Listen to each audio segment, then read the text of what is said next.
Good morning everyone, আশা করি সবাই ভালো আছো। আজ তোমাদের আমি electric energy and electric power এই অধ্যায়ের দ্বিতীয় ক্লাস করব। এর আগে একটা ক্লাস করেছিলাম। তো আজকে যে পড়াবো, প্রথমে দেখো আমি বোর্ডে একটা সার্কিট লিখেছি একাধিক তড়িৎযন্ত্রের শ্রেণী সমবায়ের ক্ষমতা।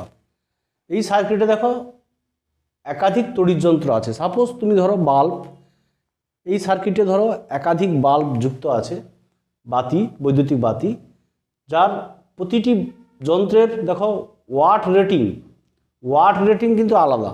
মানে ওয়াট রেটিং হচ্ছে P1, P2, P3, আর ভোল্টেজ রেটিং সবার একই। ভোল্টেজ রেটিং, ওয়াট রেটিং সম্বন্ধে ক্লাস 10-এ বলা হয়েছে। তো পাওয়ার রেটিং হচ্ছে P1, P2, P3, আর ভোল্টেজ রেটিং সবার হচ্ছে প্রত্যেকেরই V, আর যন্ত্রের রেজিস্ট্যান্স দেওয়া আছে R1, R2, R3 রেসপেক্টিভলি। ওকে, তাহলে এখন রেজিস্ট্যান্স কী হয় না, R1 ইকুয়াল টু আমরা বলেছি যে V²/P1, কারণ P ইকুয়াল টু বলা হয়েছিল V²/R, P ইকুয়াল টু হচ্ছে V²/R। তাহলে রেজিস্ট্যান্স হচ্ছে R2 দ্বিতীয় যন্ত্রের V²/P2, then R3 V²/P3।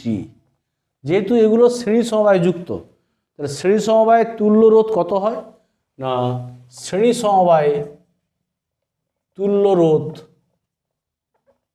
R equal to, তোমরা জানো যে R equal to R1 plus R2 plus R3। ওকে, এখন আমরা R ইকুয়াল টু বলতে পারি, এটা শ্রেণী সমবায়ে R equal to R1 plus R2 plus R3। ওকে, এখন আমরা মান বসাবো, তাহলে R ইকুয়াল টু কত হয়ে যাচ্ছে না, R ইকুয়াল টু তাহলে V² ধরো P হচ্ছে এখানে সমবায়ের ক্ষমতা। সমবায়ের মোট ক্ষমতা যদি P হয় আর তুল্য রোধ যদি R হয়, মোট ক্ষমতা যদি P হয়, সমবায়ের তুল্য রোধ যদি R হয়, তাহলে R ইকুয়াল টু V²/P, কারণ আমরা জানি যে P ইকুয়াল টু V²/R। কেমন? তাহলে R1 ইকুয়াল টু কত হবে, V²/P1 plus V²/P2 plus V²/P3। ওকে, তাহলে কি হয়ে গেল না, 1/P ইকুয়াল টু হয়ে গেল 1/P1 plus 1/P2 plus 1/P3। তাহলে কি দেখা যাচ্ছে, দেখা যাচ্ছে অর্থাৎ মোট ক্ষমতা শ্রেণী সমবায়, মোট ক্ষমতা কি হচ্ছে P প্রতিটি যন্ত্রের ক্ষমতা অপেক্ষা কম। প্রতিটি তড়িৎ যন্ত্রের ক্ষমতা অপেক্ষা কম হবে। কেমন? এখন যদি n সংখ্যক যন্ত্র থাকে শ্রেণী সমবায়ে, তাহলে তুল্য ক্ষমতা যদি P ধরি, P∗S, তাহলে 1/PS equal to 1/P1 plus 1/P2 plus dot dot dot 1/Pn। ওকে, এবার n সংখ্যক তড়িৎ যন্ত্র যদি সেম পাওয়ারের থাকে, তাহলে n সংখ্যক তড়িৎ যন্ত্র একই ক্ষমতার যদি হয়, একই ক্ষমতার, ওকে, n সংখ্যক তড়িৎ যন্ত্র হচ্ছে একই ক্ষমতার আর কি, ক্ষমতার একই, তাহলে বলতে পারি যে n সংখ্যক তড়িৎ যন্ত্র থাকলে সেম ক্ষমতার, তাহলে তুল্য শ্রেণী সমবায়ে তুল্য রোধ কত হবে না, PS ইকুয়াল টু কত হবে, N/P। কারণ দেখো এখানে 1/PS n সংখ্যক সেম পাওয়ারের, তাহলে হবে n সংখ্যক, তাহলে N/P, তাহলে PS হয়ে যাচ্ছে P/N, PS হয়ে যাচ্ছে P/N।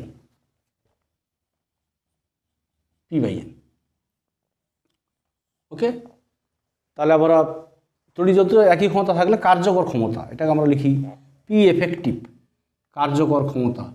n সংখ্যক তড়িৎ যন্ত্র একই ক্ষমতা থাকলে তড়িৎ যন্ত্রের শ্রেণী সমবায়ে কার্যকর ক্ষমতা, যেহেতু আমরা একই পাওয়ার ধরেছি তাই কার্যকর ক্ষমতা হবে P এফেক্টিভ, P/N।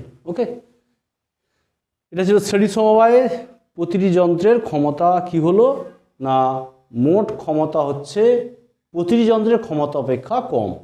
ওকে, আচ্ছা, এখন আমরা দেখাবো একাধিক তড়িৎ যন্ত্রের সমান্তরাল সমবায়ের ক্ষমতা। তার জন্য আমরা সার্কিটটা আঁকি এখানে সমান্তরাল সমবায়ের।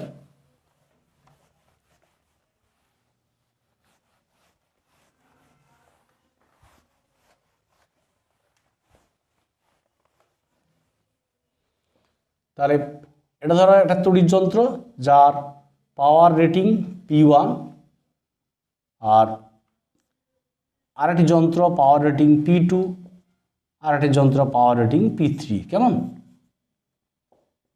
P3 এরা সমান্তরাল সমবায় আছে এবং প্রত্যেকেরই কিন্তু ভোল্টেজ রেটিং, সমান্তরাল সমবায় ভোল্টেজ রেটিং প্রত্যেকটাই V। এটা তড়িৎ উৎসের সঙ্গে লাগানো আছে, যুক্ত আছে। ওকে, কারেন্টে যাচ্ছে আই কারেন্টে যাচ্ছে। কেমন? আই। এখন এই যন্ত্রের রেজিস্ট্যান্স R1, রেজিস্ট্যান্স এর R2, রেজিস্ট্যান্স R3। তাহলে R1 কত হবে? V²/P1, R2 কত হবে? V²/P2, R3 হবে V²/P3। কেমন? এবার সমান্তরাল সমবায়ের তুল্য রোধ R হলে আমরা কি লিখতে পারি যে 1/R = 1/R1 + 1/R2 + 1/R3। এখানে আমরা পুরোটা V² দিয়ে মাল্টিপ্লাই করে দিই। তাহলে V²/R, V²/R1 + V²/R2 + V²/R3। ওকে, তাহলে দেখো আর বলতে পারি এটা হচ্ছে P, V²P। তাহলে P = P1 + P2 + P3। তাহলে দেখো কি দেখা যাচ্ছে না মোট ক্ষমতা এখানে বেশি হচ্ছে, অর্থাৎ মোট ক্ষমতা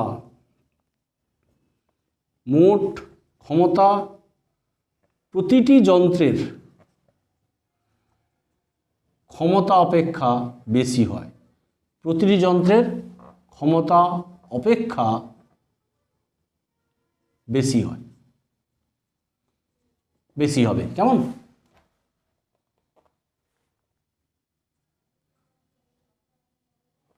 যদি n সংখ্যক যন্ত্র থাকে তাহলে n সংখ্যক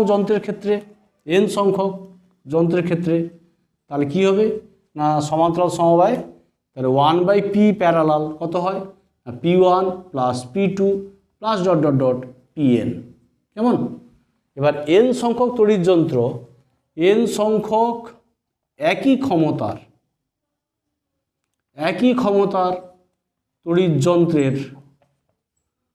তড়িৎ যন্ত্রের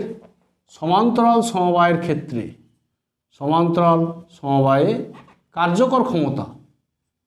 কার্যকর ক্ষমতা এফেক্টিভ পাওয়ার সেটা কত হচ্ছে না P এফেক্টিভ এটা হচ্ছে NP। কেমন? এখন আমরা এইটাই কাজে লাগিয়ে আমরা দেখব যে সর্বনিম্ন তাপের নীতি, বর্তনীতে ন্যূনতম তাপের নীতি বা ন্যূনতম তাপের সূত্র। ওকে,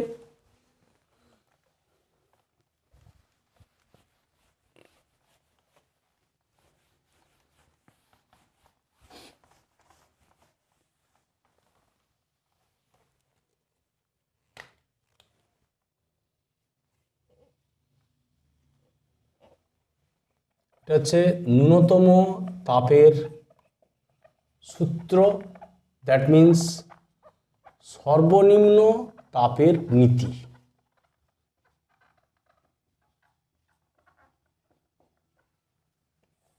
ওকে, আচ্ছা এই নীতিটা কি?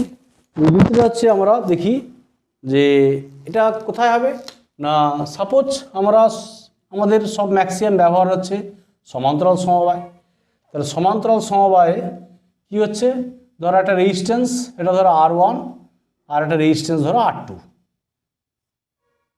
সমান্তরাল সমবায় আছে R2। এখানে কারেন্ট যাচ্ছে কত? I1। সমান্তরাল সমবায় কারেন্ট কি হয়? ভাগ হয়ে যায় রোধগুলির মধ্যে I2। তাহলে মূল কারেন্ট হচ্ছে মূল কারেন্ট I। সমান্তরাল সমবায় কি হয়? কারেন্টটা রোধগুলির মধ্যে বিভাজিত হয়ে যায় আর উৎসের EMF হচ্ছে E। ওকে, তাহলে মূল কারেন্ট I। তাহলে এখন এই নীতিটা কি না, যখন তড়িৎ প্রবাহ, নীতিটা আমি বলছি, যখন তড়িৎ প্রবাহ সমান্তরাল সমবায় যখন তড়িৎ প্রবাহ সমান্তরাল সমবায় বর্তনীর বিভিন্ন শাখায় এমনভাবে বিভক্ত হবে যে বর্তনীতে উৎপন্ন তাপের পরিমাণ সর্বনিম্ন হবে।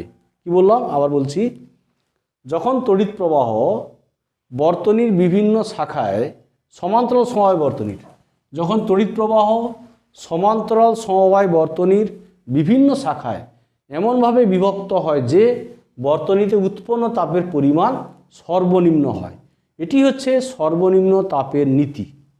এখন আমরা দেখব, এটা প্রমাণ করব যে তড়িৎ প্রবাহটা কীভাবে ভাগ হবে বর্তনীতে। কেমন তড়িৎ প্রবাহ বর্তনীতে কীভাবে ভাগ হবে। ধরা যাক এখানে দুটি তড়িৎ যন্ত্র আছে, একটা রেজিস্ট্যান্স R1, একটা রেজিস্ট্যান্স R2। আর রেজিস্ট্যান্সের কারণে হচ্ছে I1, R2 রেজিস্ট্যান্সের কারণে হচ্ছে I2। মানে মূল প্রবাহ হচ্ছে I। তাহলে মূল প্রবাহ মাত্রা I = I1 + I2। এখানে আমরা I2-র ভ্যালু বা I1-এর ভ্যালু আমরা নিতে পারি যে I2 = I - I1।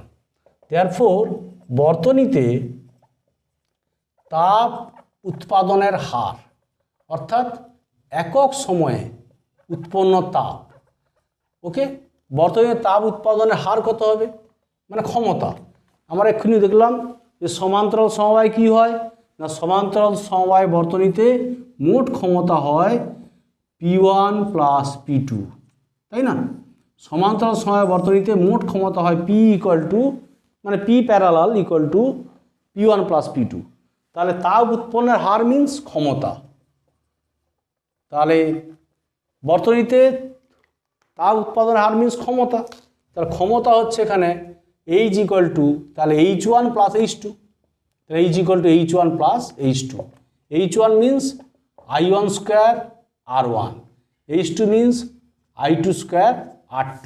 কেমন, এখন I1-এর ভ্যালুটা কত না, I2-র ভ্যালু কত না I - I1² R2। This is H। আমরা আগেই বলেছিলাম যে সর্বনিম্ন বা সর্বোচ্চ, ম্যাক্সিমা আর মিনিমার কন্ডিশনে কি হয়, ফার্স্ট অর্ডার ডেরিভেটিভ 0 হবে। তাহলে একে অবকলন করব R1-এর সাপেক্ষে, I1-এর সাপেক্ষে dH/dI1। ওকে, তাহলে কী হবে 2I1 R1, আর এটা কত হবে 2I - I1, একটা -1 হবে, -1 R2।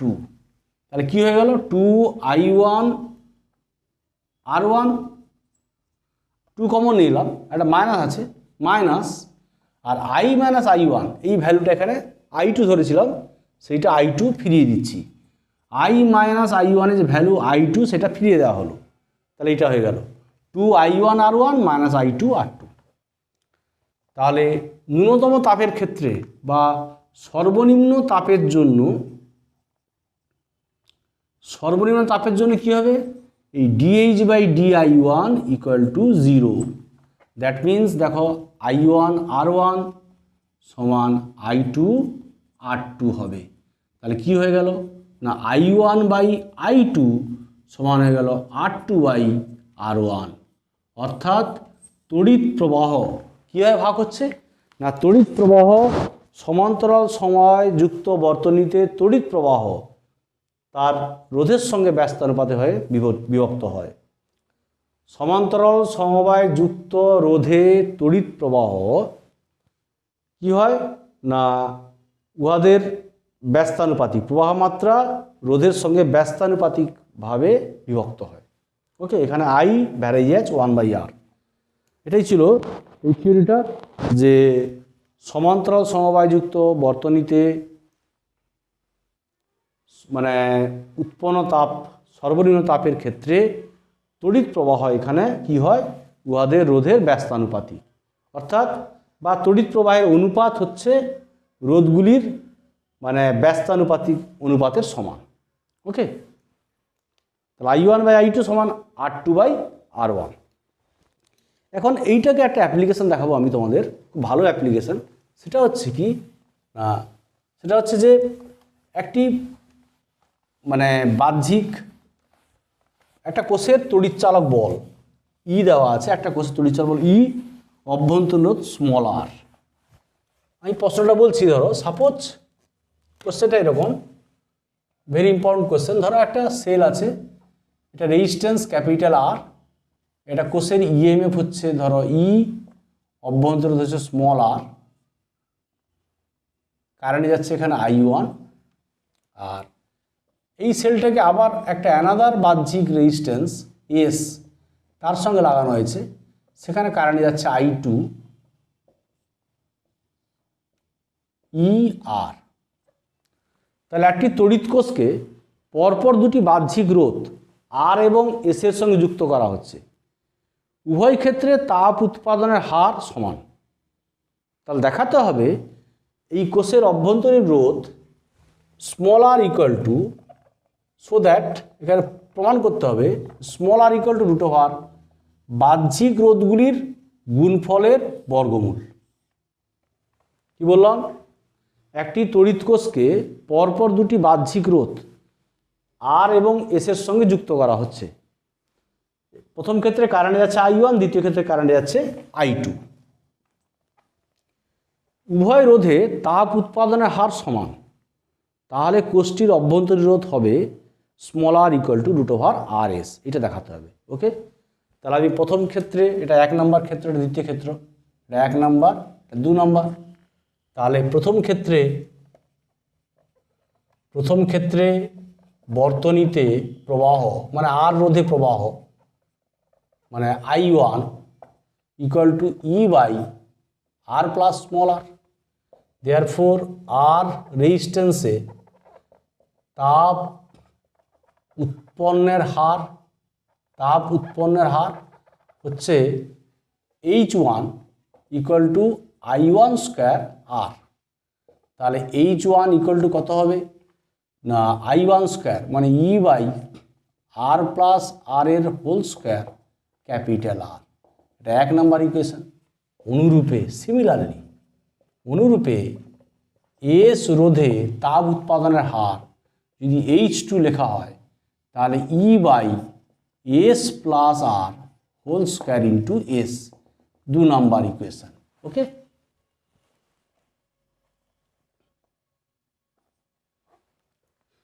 তাহলে প্রশ্ন অনুযায়ী কী হচ্ছে না শর্তানুযায়ী দুটো সমান, উৎপন্ন তাপের হার উভয় রোধে সমান হচ্ছে H1 ইকুয়াল টু H2।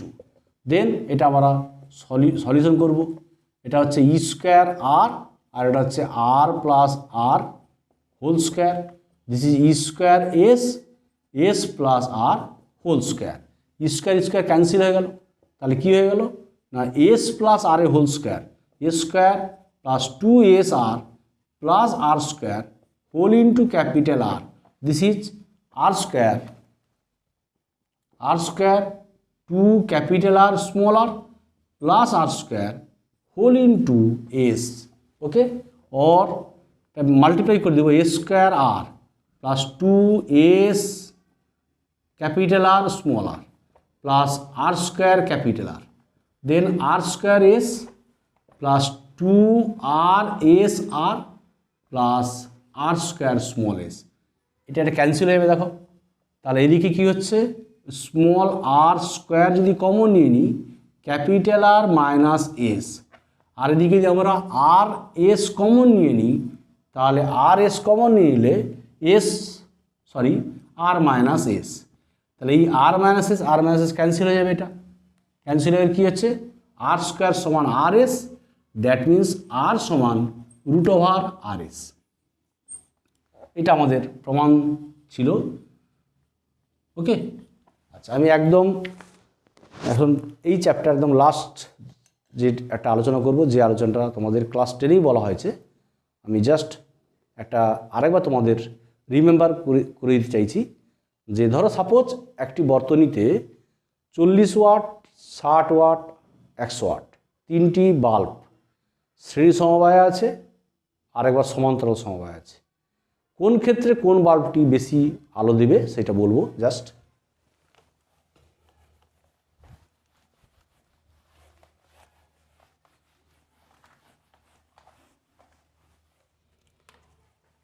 কি বললাম, ধরো 40 ওয়াট, 60 ওয়াট এবং 100 ওয়াট এর তিনটি ধরো বাল্ব, তিনটি বাল্ব একই বিভব প্রভেদ, একই বিভব প্রভেদ যুক্ত লাইনে, একই বিভব প্রভেদ মানে কি, সেটা ধরো 220 ভোল্ট, 220 ভোল্ট, তিনটি বাল্ব বিভব 220 ভোল্ট বিভব প্রভেদ যুক্ত,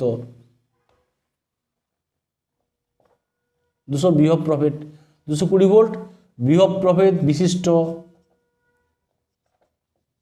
মেন লাইনে যুক্ত করা আছে, যুক্ত, ঠিক আছে। তাহলে এক নাম্বার কি বলেছে না, ধরো সাপোজ শ্রেণী সমবায়, এবং 2 নম্বর হচ্ছে সমান্তরাল সমবায়। শ্রেণী সমবায় আর সমান্তরাল সমবায়, কোন বাল্বটি বেশি উজ্জ্বলভাবে জ্বলবে, ঠিক আছে, কোন বাল্বটির উজ্জ্বলতা, কোন বাল্বটির উজ্জ্বলতা বেশি হবে।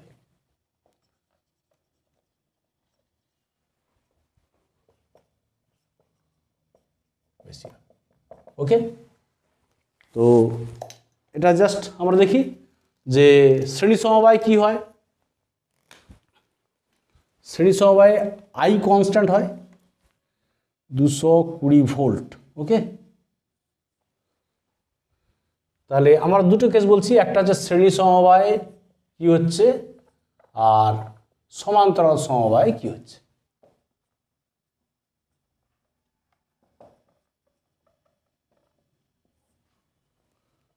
তাহলে শ্রেণী সমবায় কি থাকে না, শ্রেণী সমবায়ের ক্ষেত্রে আমরা জানি যে P varies as P equal to I square R, P equal to I square R. আর শ্রেণী সমবায় কি হয়, যেহেতু আই কনস্ট্যান্ট, প্রবাহমাত্রা লাইনে একই থাকে, তাহলে পি ভ্যারাইজেস আর, পি ভ্যারাইজেস আর। কেমন? তাহলে দেখো, যে বাল্বের রেজিস্ট্যান্স বেশি সেই বাল্বের, মানে যে বাল্বের, sorry, H equal to I square, আমরা এইচ বলি, এইচ বললে ভালো হবে, H equal to I square R, তাপ উৎপাদনের হার। তাহলে এইচ ভ্যারাইজেস আর, শ্রেণী সমবায়ে আই কনস্ট্যান্ট, তাহলে এইচ ভ্যারাইজেস আর, অর্থাৎ যে বাল্বের রেজিস্ট্যান্স বেশি সেই বাল্বের উজ্জ্বলতা বেশি হবে। এখানে আমরা জানি যে P equal to V square by R, যেহেতু ভি কনস্ট্যান্ট এখানে, তাহলে পি ভ্যারাইজেস 1 বাই আর, অর্থাৎ যে বাল্বের রোধ কম তার, বা বলতে পারি যে আর ভ্যারাইজেস 1 বাই পি, অর্থাৎ যে বাল্বের ওয়াট কম মানে পাওয়ার কম তার রেজিস্ট্যান্স বেশি। দেখো এখানে 40 ওয়াট বাল্ব, 40 ওয়াট বাল্বের পাওয়ার কম মানে রেজিস্ট্যান্স বেশি, 40 ওয়াট বাল্বের রেজিস্ট্যান্স 60 ওয়াট 100 ওয়াটের চেয়ে বেশি, তাই 40 ওয়াটের রেজিস্ট্যান্স বেশি, তার রেজিস্ট্যান্স বেশি হলে কী হবে, তাপ উৎপন্ন বেশি হবে, তাই 40 ওয়াট বাতির উজ্জ্বলতা বেশি হবে। তাহলে শ্রেণী সমবায় কী হবে না, 40 ওয়াট বাতির উজ্জ্বলতা বেশি হবে, কারণ রেজিস্ট্যান্স বেশি, কারণ 40, কারণ এর রেজিস্ট্যান্স বেশি, এর রোধ বেশি, রোধ বেশি হলে কি হয় না, তাপ উৎপন্নের হার বেশি হবে জুলের সূত্র থেকে। তাহলে শ্রেণী সমবায়ে 40 ওয়াট বাতির উজ্জ্বলতা বেশি হবে। আর সমান্তরাল সমবায় কি হচ্ছে, H equal to V square by R, উৎপন্ন তাপ। ওকে, এইচ ইকুয়াল টু মানে উৎপন্ন তাপের হার, তাপ উৎপন্নের হার। ওকে, এইচ মানে এখানে তাপ উৎপন্নের হার, আর টাইম দিয়ে ভাগ করা হয়েছে, এটাও তাই, তাপ উৎপন্নের হার। V square T by R ছিল, তাহলে হার মানে টি 1 হয়ে গেছে, তাহলে H equal to V square by R. যেহেতু সমান্তরাল সমবায়ে কি হয়, ভি কনস্ট্যান্ট, তাহলে H varies as 1 by R, H varies as 1 by R. তাহলে কি জানি যে আমরা জানি, এগেইন আমরা জানি যে পি ভ্যারেজেস মানে সরি আর ভ্যারেজেস 1/p, আর ভ্যারেজেস 1/p, অর্থাৎ যে বাতির ওয়াট বেশি মানে 100 ওয়াট, 100 ওয়াট বাতির ওয়াট বেশি, রেজিস্ট্যান্স কম, 100 ওয়াট বাতির রেজিস্ট্যান্স কম, ক্ষমতা বেশি, ক্ষমতা বেশি মানে কি রেজিস্ট্যান্স কম, আর রেজিস্ট্যান্স কম হলে কী হবে, তা উৎপন্ন হার বেশি হবে। তাহলে এক্ষেত্রে কী হবে, 100 ওয়াট বাতির উজ্জ্বলতা বেশি হবে। ওকে, 100 ওয়াট বাতির উজ্জ্বলতা বেশি হবে। দেখো শ্রেণী সমবায় 40 ওয়াট বাতির উজ্জ্বলতা বেশি হবে, আর সমান্তরাল সমবায়ে 100 ওয়াট বাতির উজ্জ্বলতা বেশি হবে। ওকে, তাহলে আমি তড়িৎ শক্তি আর তড়িৎ ক্ষমতা এই চ্যাপ্টার আমি এই ক্লাসে শেষ করলাম। নেক্সট ক্লাসে আমি তোমাদের নিউমেরিক্যাল প্রবলেমস করব। আজকে এই পর্যন্ত, থ্যাংক ইউ।